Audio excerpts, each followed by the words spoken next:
Hi అండి అందరికీ. ఈ పాయింట్ చూసారా, ఈ పాయింట్ అనేది ప్లాజా పాయింట్స్ కదండి. వైట్ పాయింట్ అని తీసుకున్నారు. తర్వాత చిన్నపిల్లలు ఉండటం వల్ల తను వేసుకొని బయటకి వెళ్ళినా కూడా కొంచెం మాస్తుంది అనేసి ఇబ్బంది అనిపించిందంట. అయితే వాళ్ళు సిటీలో ఉంటారు.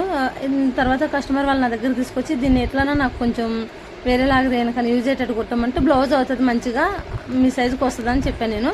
అయితే బ్లౌజ్ కట్ చేసి కుడుతున్నా. ఇవి కట్ వర్క్ ఉంది కదా, వాళ్ళు బొంగ పెట్టమన్నారు.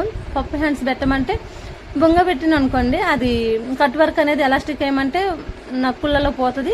అలా వద్దు, ఎలాస్టిక్ కన్నా నేను కట్ వర్క్ లేక బొంగ పెట్టేసి కింద పట్టి పెట్టి దాన్ని కట్ వర్క్ వచ్చేటట్టు పెడితే చాలా బాగుంటుందని చెప్పేసి కట్ చేశాను నేను.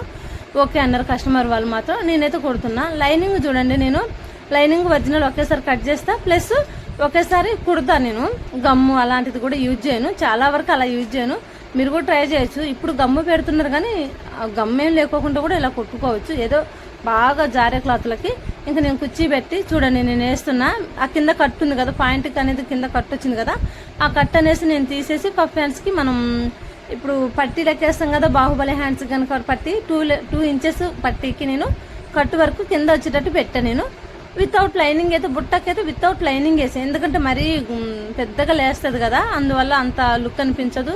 అందుకోసమని ఫైనల్గా బ్లౌజ్ అయితే ఈ లుక్ వచ్చిందండి. హ్యాండ్స్ అయితే హైలైట్ ఉన్నాయి, ఇందులో హ్యాంగింగ్స్ పెట్టాను నేను. ఈ థ్రెడ్ అయితే పాయింట్లోది పెట్టకుండా థ్రెడ్ యూజ్ చేసి పెట్టండి. మీకు వీడియోస్ లైక్